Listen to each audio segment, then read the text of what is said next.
What is the real purpose of the wall? We're told it was built to keep the others out, a colossal slab of ice stretching from one side of the continent to the other. But is that really the whole story? The more you look, the stranger it gets. What if its true purpose is older, stranger, maybe even more dangerous than we've been told? Was it a fortress, or a prison, a seal? And if so, what happens when that seal is broken? Today, we'll dig into the legends, the magic frozen deep in the ice, and the clues that might just change everything we think we know about the endgame of A Song of Ice and Fire. Hello everyone, and welcome to Storyteller's Codex. Here, we delve deep into the rich lore of The Lord of the Rings, A Song of Ice and Fire, and the vast worlds beyond. Welcome. What is the real purpose of the wall? We all think we know, don't we? A giant slab of ice, stretching from one end of the continent to the other, keeping the others out. End of story. But is it? See, the more you look at it, the stranger it gets. What if the wall's real purpose is older than the others we know from the books? Stranger, maybe even more dangerous. Was it truly just a fortress? Or was it a prison? A seal? And if so, what happens when that seal is broken? Today, we'll go back to the legends. Look at the magic frozen into those icy blocks for thousands of years, and follow the trail of clues that might just flip our understanding of the wall and the endgame of A Song of Ice and Fire completely on its head. Here's the thing, the wall isn't just a really big fence made of ice. There's something else in it.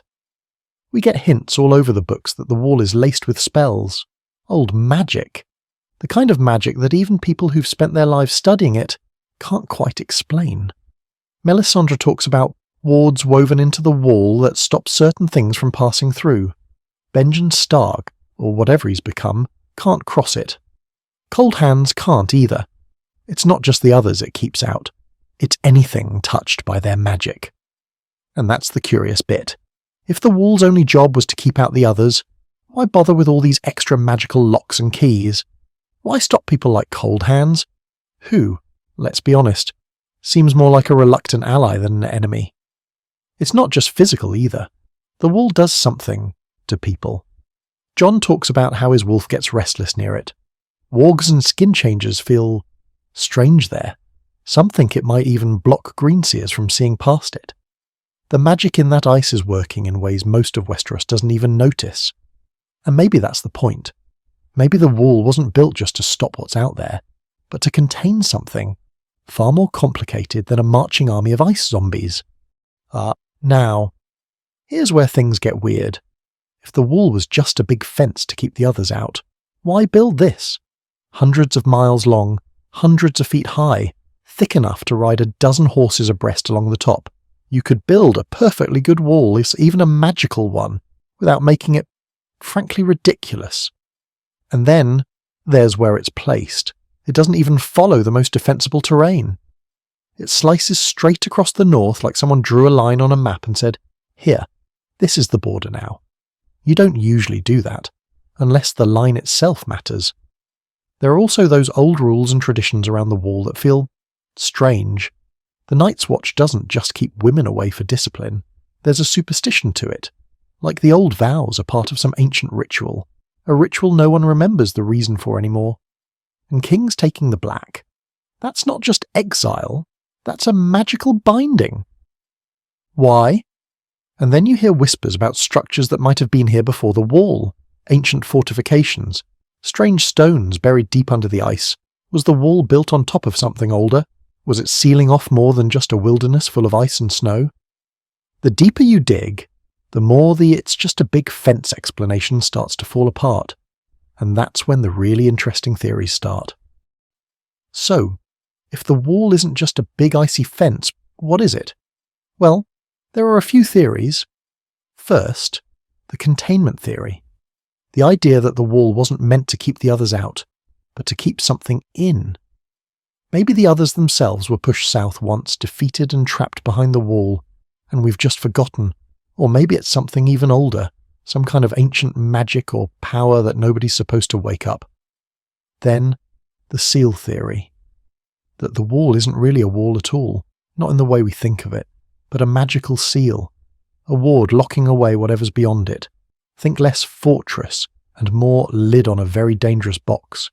The spells woven into it aren't just defensive, they're the lock on the door.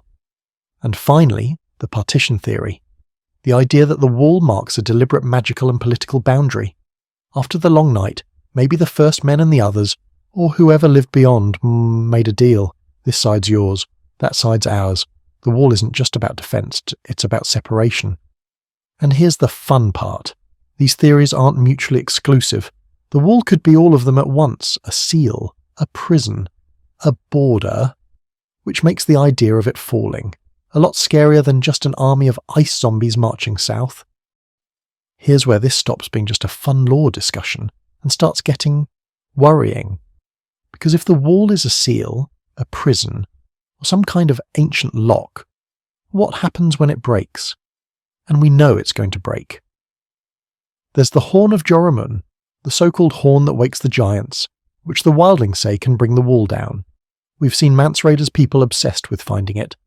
And we've seen Sam carrying a mysterious horn from beyond the wall. That might be more than it seems. Then there's magic itself. When the others are active, when dragons return, magic surges back into the world. Could that weaken the wall's wards? Could Jon's death and potential resurrection change something about the oath magic that binds the Night's Watch? And of course, there's the chilling possibility. The others aren't trying to go around the wall, they're trying to destroy it. Because whatever the wall is holding back, they want it free. If that's true, when the wall falls, we may find out that an army of ice zombies was only the second worst thing we had to worry about. So, what is the wall really? It's a fortress, yes, but also a monument, a boundary, a magical ward, and possibly a prison for powers we barely understand. It's 8,000 years of history, frozen into a single colossal structure, and yet it still keeps its secrets.